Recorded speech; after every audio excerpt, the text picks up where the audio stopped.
Blood Price by Graham McNeill.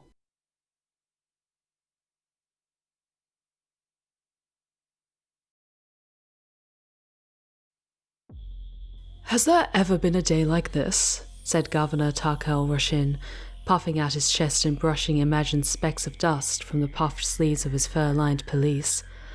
Gold thread woven through the material made it sparkle in the late morning sunlight and accentuated the deep crimson of his bronze-buttoned tunic and polished boots.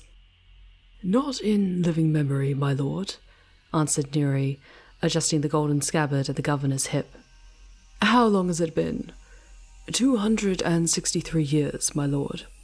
"Ah, a glorious day for Arkhona," said Roshin. "A glorious day for you, my lord."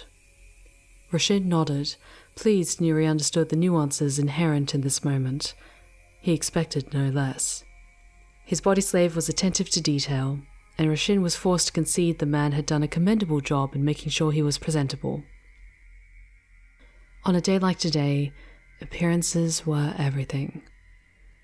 A shame, then, that Roshin was forced to share the dignitary's pavilion with his fellow planetary officials. The heads of Arkhona's noble houses had come with swollen entourages, military escorts, and a level of pomp that might be expected were the Emperor himself to set foot on Protoss. Not that any of the other nobles could match the spectacle the wealth of Protoss could provide. Roshin glanced up, but the sky was heavy with low cloud and atmospheric disturbances from the fleet in low orbit. No sign of any landers, but as far as Roshin could see, Aquila Primus spaceport was awash with immaculately presented specimens of Arkonan's soldiery, epitomizing his efficient, loyal, and productive world. Planetary defense regiments by the score mustered in the shadows of the bustling port's towering lifter rakes and launch cradles. Tens of thousands of men, well-trained, well-armed, and fiercely proud, arranged in resplendent ranks amidst a sea of vividly hued banners and glittering eagles. 100 or more color bands filled the sky with rousing martial tunes as booming hymnals bore words of piety skywards from the Ecclesiarchy's Capital Imperialis devotionals. Orbital traffic had been grounded for the day, and though the parsimonious mercantile guilds had wailed in protest, Roshin's decree was absolute. Today, the skies belonged to the visitors. Today, the Imperium returned to Arkhona. Tamara of Aridus had come clad in voluminous jilbab of russet brown that did little to conceal her swollen belly, in which she grew yet another heir.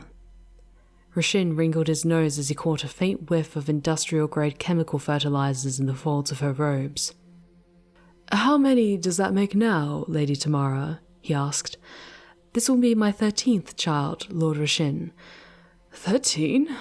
Emperor's mercy, said Roshin with a shake of his head. "I know Aridus is fertile, but it's crops you're supposed to be growing down there." Tamara dutifully chuckled as Roshin turned his attention to the other nobles. Luskin of Sylvae was clad in imitation of an imperial preacher, swathed in intricately arranged robes of gold and cream, and with a pair of pistols belted at his hip. "Taking the term defender of the faith a little too literally, aren't we?" said Roshin. Luskin shook his head. "If you walked the Via Sacra as often as I have, you know better than to mock, Tarkel." Roshin ignored the rebuke and turned to Edric of Planus, whose dusky skin and stoic demeanor made him all but unreadable. Yet even the taciturn Edric couldn't help but look to the skies every few minutes with anticipation. "Worried they'll not come?" said Roshin. Edric ignored him, and Roshin turned to the last of the nobles, Talabek of Vulcanus. Alone of his fellow nobles, Talabek wore an expression that looked like he'd just bitten into something unpleasant. "Something troubles you, Lord Talabek?" The man looked over and gave him a kind of look Roshin remembered from the Skolum just before Pastor Elevant would beat a child for misremembering an obscure fragment of imperial lore. "This whole day troubles me, Lord Rashin," said Talabek. The man's voice was rasping and parched, which served him right for living on Volcanas. All that heat wasn't good for a man's constitution, or his temperament. "It troubles you?" said Rashin. "This is a great day for us all. After, what was it again, Yuri?" 263 years, my lord." "Yes, after 263 years, the servants of the glorious Emperor, amongst whose number we must all count ourselves, have returned to Arkhona. Today is a day for joyous celebrations and giving thanks for his benefits." "Then you're an even bigger fool than I thought." Rashin's life words bristled at the insult, but Rashin ignored them. He'd sparred with Talabek enough in the palace debate chambers not to be fazed by the man's boorish manner. "An unkind interpretation of that remark might be to consider it treasonous, Lord Talabek." "Is it treasonous to ask why the Imperium comes here now, after so long?" "That all depends on how you ask." "Then why do you think they are here, Lord Rashin?" "Because we are a world of the Imperium, and it is our duty and honor to offer up our proud sons to fight in the Emperor's glorious wars," said Rashin. "It is our solemn and most privileged task to serve his ineffable wisdom by being part of the holy machine that is his Imperium." "Words were spoken by rote," sneered Talabek. "True," admitted Rashin, "but I believe them. Can you say the same? My house has been preeminent among the noble houses of Arkhona for centuries, because my antecedents lived by them. You and others, like you, have grown soft, complacent, and too much in love with the rewards position grants you, never once considering the duties such position requires. No, demands." Talabek hid it well, but Rashin saw his surprise. "Well said, Lord Rashin," said Talabek with a short bow. "But please do not mistake my natural caution with a lack of faith in the Emperor. I, as are we all, dutiful and loyal subject of the God Emperor. But where the Imperium walks, it does not step lightly." The first ship broke through the clouds an hour later. Not a single color's bands failed to miss a note in their playing, and prayers faltered as every soul took an awed breath at the ship's incomprehensible scale. It seemed impossible that something so vast, so monumental, could remain airborne, let alone traverse the stars. Like the craggy underbelly of an ocean-going leviathan, its metal flanks were encrusted with gnarled growths, but of architecture and robust practicality instead of parasitic organisms. Vast holds gaped and spilled lambent illumination across Aquila Primus. The downdraught of enormously powerful repulsor fields made every banner snap and billow in electromagnetic thermals that made Rashin's teeth hurt. Only a portion of the ship was visible, its bulbous ventral structure protruding beneath the clouds. Who knew just how large it truly was? Thousands fell to their knees, weeping at its sheer magnificence. "Wondrous, just wondrous," said Rashin, the bass thrum of its vast engines almost obscuring his words. A bark of grating binary from the foot of the dignitary's pavilion drew his attention, and Rashin saw a number of red-robed priests of Mars making oddly geometric gestures across their chests. "Ave Deus Omnissiah," said Talabek, copying the gesture of the Martian priests and his earlier unease seemingly forgotten. "Adeptus Mechanicus." Rashin understood immediately. The lion's share of wealth generated by Volcanas was largely thanks to the array of forges and mining facilities thralled to the Martian priesthood. Rashin supposed it only natural for Talabek to now view the identity of this sky colossus as a welcome sight. Dozens of smaller craft split from the main vessel and dropped through the lower atmosphere. Most were boxy and ungainly, looking as they ought to be drilling into the mountain instead of flying. But Rashyn saw one that swiftly outpaced the rest and dived towards the landing fields like a hunting raptor. Hard-edged and angular, its armoured flanks were a rich cobalt blue with crimson edging. "Is that Mechanicus as well?" asked Tamara, placing a protective hand across her stomach. "I do not believe so, Lady Tamara," replied Talabek. "It's Adeptus Astartes," said Luskin. "Space Marines?" said Tamara. "A Thunderhawk, if I remember correctly," said Luskin. "An assault craft. My great-grandfather claimed to have seen such a ship in his youth and painted many years later. It hangs in the great hall of my villa." "An assault craft, you say?" said Rashyn, now wary of the rapidly approaching aircraft's predatory lines. His eyes were drawn to its brutal functionality, the enormous cannon on its dorsal surfaces and the sleek missiles on its wing pylons. Luskin nodded. "A gunship," he said, one hand instinctively curling around his pistol grip. Rashyn raised an eyebrow and said, "Are you planning on fighting these Space Marines?"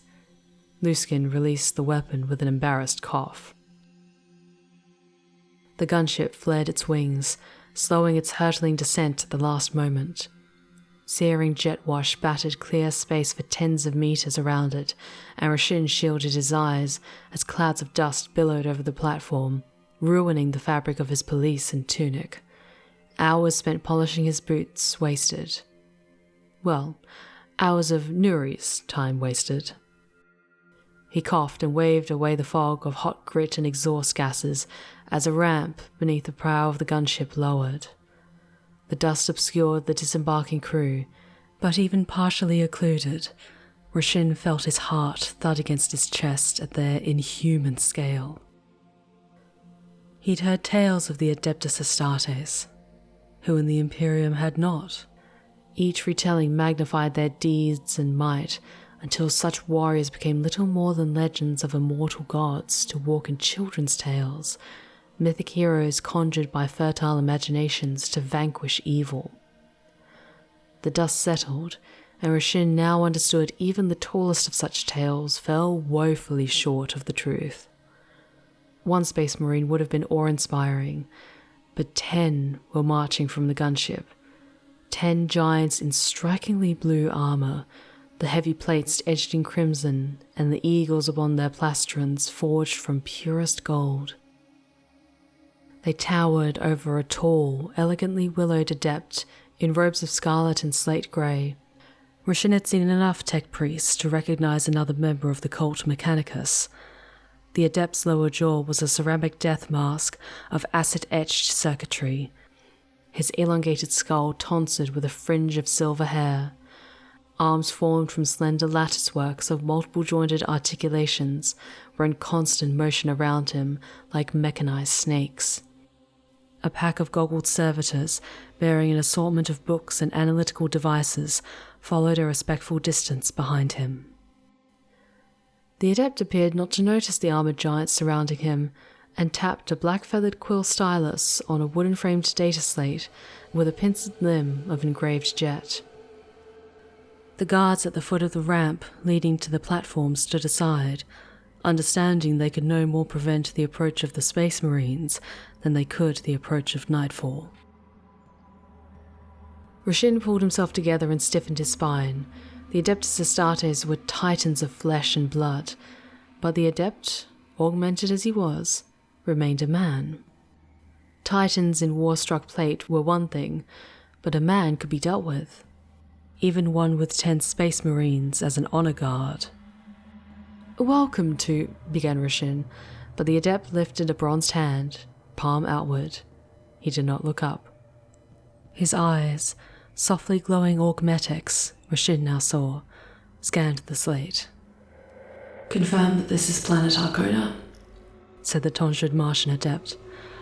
"Segmentum Obscurus, Scyllin Sector, Atrean Subsector, Imperial Cartograph Designation 3997, Lambda Ultima compliant. It is, said Rashin. And you are its Imperial Governor, hereditary biological scion of House Rashin, as ratified in Imperial edicts laid down by the Adeptus Terra in the 251st year of the 38th millennium? Rashin wasn't sure if that was a question or a statement, but chose to answer as though it was the former. I am Governor Tarkel Rashin, yes. Most excellent, said the Adept, turning to the Space Marine nearest him. Before he could speak, Rashin said, And you are? The Adept considered the question, as though his designation was of no relevance to Rashin.